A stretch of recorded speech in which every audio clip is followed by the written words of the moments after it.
ஐயா வந்துட்டு இருக்காங்க. நல்ல ஒரு கைதட்டல் கொடுக்கலாம். மதுரை அப்படின்னா மாசம் காமிக்கலாமா?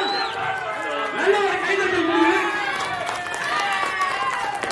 தேசியமும் தெய்வீகமும் நடிகர் பார்த்துருக்காங்க.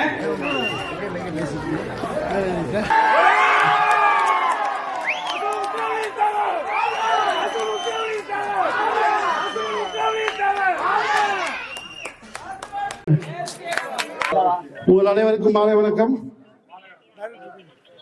இன்னைக்கு மீனாட்சி மண்ணில் காலடி எடுத்து வச்சோன்னு எனக்கு உடம்பெல்லாம் மேலாம் புள்ள இருக்குது.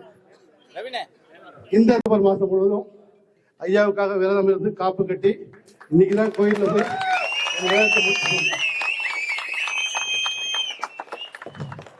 இந்த படம் ஜாதிய படம் இல்லை, இது ஒரு தேசிய படம், தேசிய தலைவரோட படம், சாதிக்கு பிறந்த தலைவருடைய படம் அப்படின்னு சொல்லி இந்த படத்தை வந்து உலகம் முழுவதும் கொண்டு சேர்க்கக்கூடிய வேலையை வந்து என் தயாரிப்பாளர், என் நண்பர் எஸ்.எஸ்.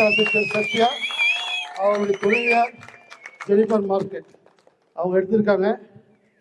இந்த படத்துக்கு எவ்வளவோ தடை, பசும்பொன் முத்துராமலிங்க தேவர்னாவே தடை தானே. அந்த தடைகளை எல்லாமே ஐயாவின் உதவியுடன் ஒரு சின்ன பின்னமாக்கியிருக்கோம். அதுக்கு என் நண்பர் சத்யாவுக்கு ரொம்ப நன்றி தெரிவிச்சுக்கிறேன். இந்த படத்துக்காக உழைத்த எல்லா நண்பர்களுக்கும் என்னுடைய நன்றி. என்னுடைய இயக்குனர் ஊமை விழிகள் உழவன் மகன் மாபெரும் திரைக்காவியங்களை கொடுத்த என்னுடைய அண்ணன் அரவிந்தராஜ் சார் இந்த படத்தை அச்சு பெசகாமல் எடுத்துருப்பாருங்களா பார்த்துருப்பீங்க.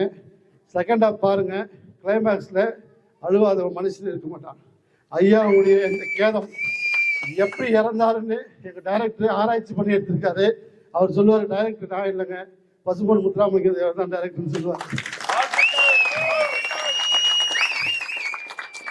நிச்சயமா இந்த படத்துல நான் நடிக்கிறப்ப என்னை நானே மறந்து ஐயாவை உள்வாங்கி நடிச்சேன். ஏன்னா இந்த பாக்கியம் 7 ஜென்மம் கிடைச்சாலும் யாருக்கும் கிடைக்காது, எனக்கு கிடைச்சிருக்கு. இதற்காக 4 வருடம் என்னுடைய குடும்ப வாழ்க்கை இழந்து நான் ஒரு துறவியா வாழ்ந்து இந்த படத்தை எடுத்திருக்கேன். ஜெய் ஹிந்த்.